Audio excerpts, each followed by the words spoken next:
Hello everyone, welcome to students unique academy. आज हम बात करेंगे एक प्रमुख रचना और उनके रचनाकारों के बारे में जो हमारे जीके के लिए काफ़ी इंपॉर्टेंट है और साथ ही कि हमारी हिंदी के लिए भी काफ़ी इंपॉर्टेंट है, यानी कि हमारी हिंदी और जीके दोनों को कवर करेंगे। तो स्टार्ट करते हैं। हमारी पहली रचना है नाट्य शास्त्र। तो काफ़ी एग्जाम में पूछ लिया जाता है कि नाट्य शास्त्र रचना किसने लिखी है। तो नाट्य शास्त्र रचना लिखी है भरत मुनि ने। किसने लिखी है? भरत मुनि ने।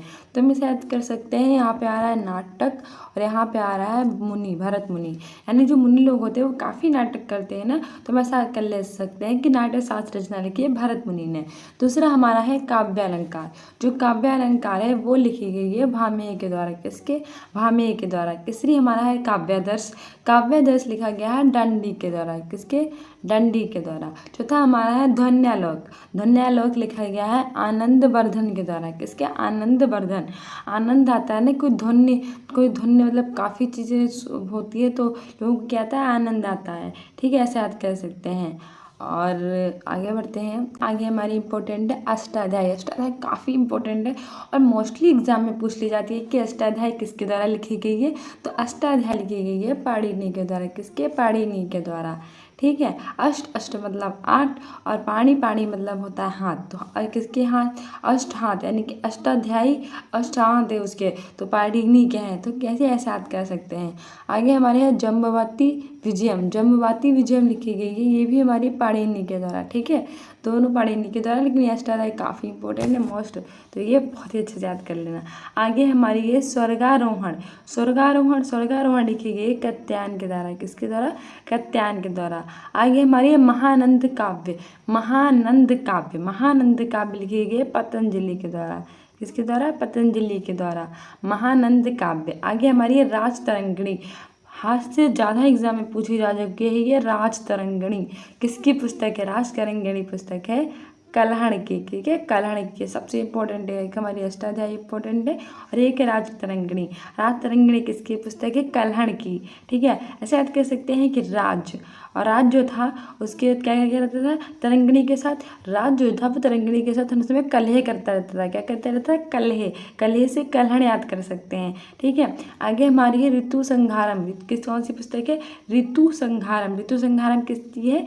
कालिदास की। ये भी मोस्ट इम्पोर्टेंट है। ठीक है, ऋतु संहारम किसकी पुस्तक है? कालिदास की ऋतु संहारम। अब ये जो ऋतु है, ऋतु तो बदलती रहती है, कोई कौन सी ऋतु आ जाती है, तो ऐसे ही एक ऋतु आ गई है काली ऋतु। कौन सी ऋतु आ गई है? काली ऋतु। ठीक है, और संहार किसका होता है? दासों का संहार होता है। तो ऐसे हम याद कर सकते हैं कि ऋतु संहारम किसकी पुस्तक है? कालिदास की। तो हमारी मोस्ट इंपॉर्टेंट कौन सी पुस्तक है? एक हमारी अष्टाध्यायी है। अष्टाध्यायी लिखी गई है पाणिनि के द्वारा।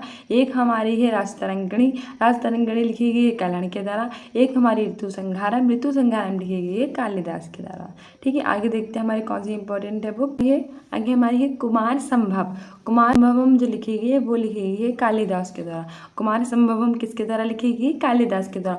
और ये भी मोस्ट इंपॉर्टेंट है, काफी जीके के एग्जाम में पूछी जा चुकी है कि जो कुमार संभवम है किसके द्वारा लिखी गई है। तो कुमार संभवम लिखी गई है कालिदास के द्वारा। ठीक है, आगे है हमारे मालविका अग्निमित्रम लिखी गई है कालिदास के द्वारा। कैसे याद सकते हैं कि मालविका है, जो कुमार संभव है और जो ऋतु संहार है, ये तीनों कालिदास की है। किसकी है? कालिदास की। और कौन कौन सी है? विक्रमादित्यम है, मेघदूतम है, रघुवंशम है, अभिज्ञान शाकुंतलम है और हरविजयम है।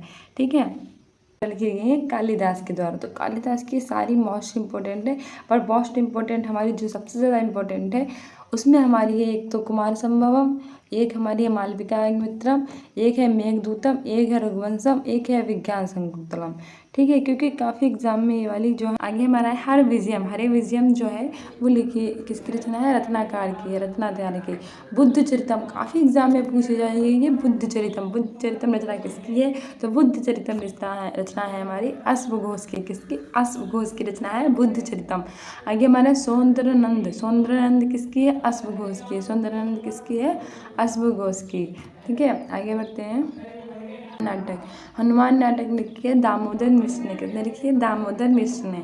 10 कुमार चरित्रम, अभी रिसेंटली एग्जाम में पूछी गई कि 10 कुमार चरित्रम किसकी रचना है? 10 कुमार चरित्रम रचना है किसकी? डांडी की। डांडी की रचना है।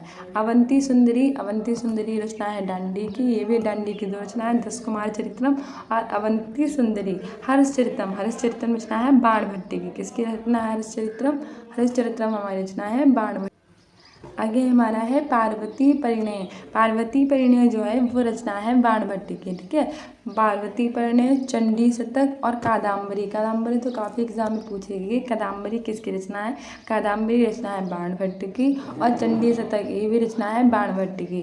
पार्वती परिणय, चंडी शतक और कादम्बरी तीनों रचना है बाणभट्ट की। ठीक है।